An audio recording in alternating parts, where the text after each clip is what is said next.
Trudy. Thank you, Mr Deputy Speaker. I rise to support HS2 rail development and support government ahead of the votes on amendments this evening. Although I do think the name HS2, as many have said, is somewhat misleading because it clearly is more about capacity. The greatest gain will be capacity and therefore improved resilience to better connect the north to the south and, I hope, the east to the west. Now, as it's Monday, I feel particularly able to talk about rail because I've just endured my twice-a-week, 5.5-hour commute where I travel from Bootle village to Barrow and change, and then move from Barrow to Lancaster and change, and then from Lancaster to Crewe. And it was lovely to hear the member talk about her constituency of Crewe and Nantwich because, Mr Deputy Speaker, I enjoyed a most memorable 25 minutes on platform 5 in Crewe before changing again to move from Crewe to London Euston. And that's a journey I make twice a week, a round trip of 11 hours. I can see for myself how vulnerable the infrastructure is, how one train being delayed impacts on cancelled trains and on thousands of inconvenienced commuters and thousands of pounds in compensation claims, and most importantly, lost confidence, at a time when the ability to travel by public transport is so vitally important if we're going to decarbonise our transport systems as we try to hit that 2050 target. The Minister for HS2 argues quite rightly that High Speed 2 is critical to unlocking the Northern Powerhouse Rail by providing the foundations upon which Northern Powerhouse Rail can be realised. It is also currently planned that HS2 will link over 25 towns and cities from Scotland through to the south east, joining up nearly half of the UK. It is important to recognise that the funding for HS2 does not come at the expense of wider investment in the railways. It is not either or, it is in addition, from my perspective, in the north of England. That's about including the investment in the Cumbrian Coastal Railway.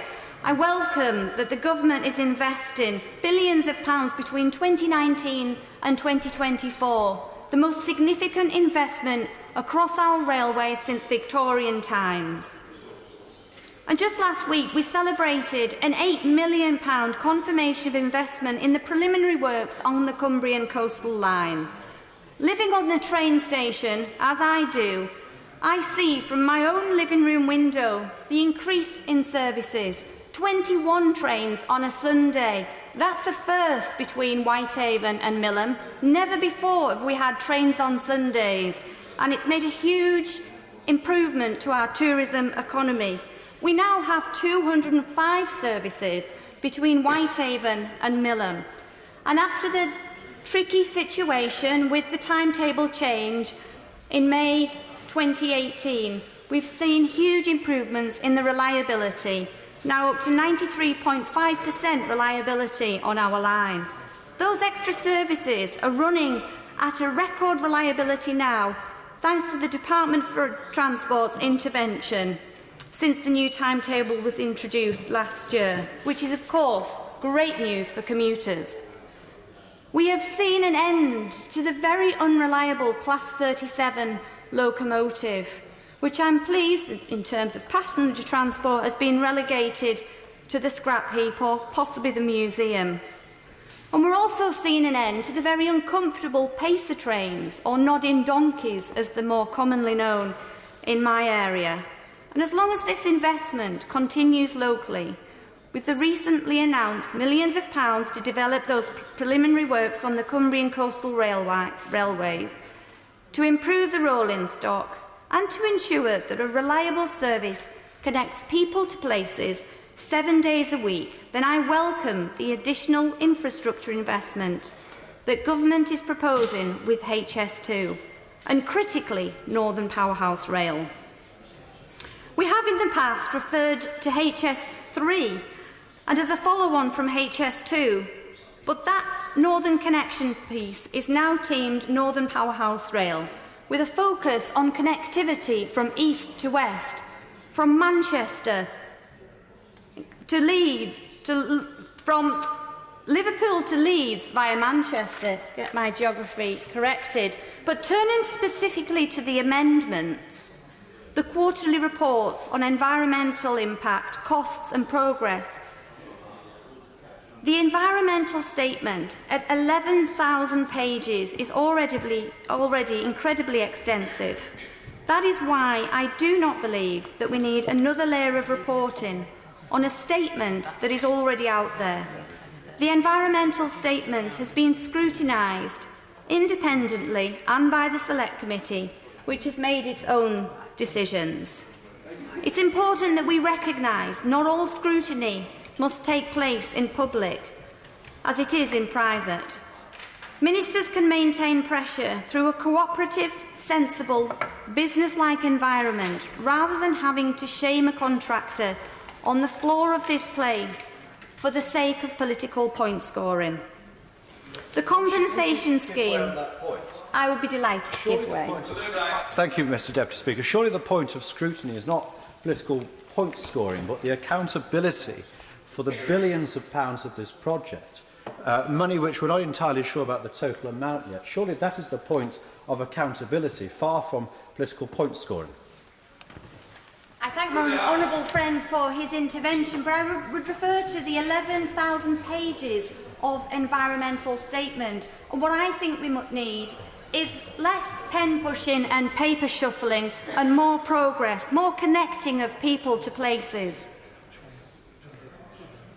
In my view, the compensation schemes are already in abundance. We have a plethora of schemes available. In a safeguarded area, express purchase scheme and need to sell scheme. In a rural support zone, we have the cash offer or voluntary purchase schemes and need to sell scheme. And in the homeowner payment zone, we have the homeowner payment scheme and need to sell scheme. Outside the zones, we also have the need to sell scheme. How many layers of payment schemes do we really need? Surely we can recognise that the current compensation packages are sufficient for those affected by the project. Would my honourable friend give way? I will give way. I think my honourable friend makes an important point about the complexity of compensation schemes, and no compensation scheme is perfect. But certainly in my part of the world, where which is Phase 2B, in the town of Staveley, we are seeing problems with that compensation scheme because it doesn't adequately reflect what is going on the ground. And we have to accept there are many issues on the ground. Tenants who are renting from their parents, people who are in trusts which come in order to support their elderly parents living there. And it's those kind of nuances which I hope the government will consider on an ad hoc and case-by-case basis in a way that I haven't seen so far.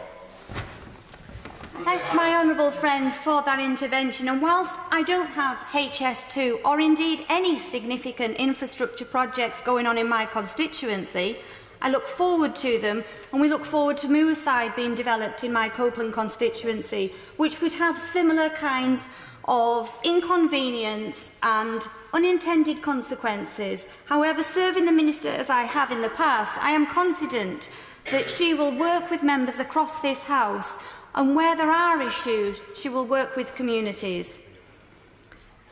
The independent peer review is again another raft of bureaucracy and scrutiny that has been more than adequately covered by this House, our committees and the government. The 4 points addressed: environmental impact, economic impact, engineering and governance. They have already been reviewed time and time again in the past 5 years. It's time we got on with this project and recognised that this country is crying out for greater north-south capacity. Of course I'll give way. I'm very interested in the point that she's making. Could you tell this House why it is then that the cost of this project have escalated by many billions of pounds if the reviews that the Honourable Lady is suggesting to this House have taken place? I thank my honourable friend for her intervention. I think with any large-scale project, particularly a first like HS2, we're going to see unintended costs, and the results of that will be an increased budget. And you don't make an omelette without smashing some eggs is a common phrase in my Copeland constituency. But regardless of that fact, we are still seeing, for every pound spent on HS2, £2 going back into the economy. Mr Deputy Speaker, the north-south and indeed the east-west divides have been far too long separating our nation and stifling our economy. I am not interested in even more of the bureaucracy. It is about connecting people and places, which is why I shall be supporting government this evening and look forward to HS2 and Northern Powerhouse Rail being delivered.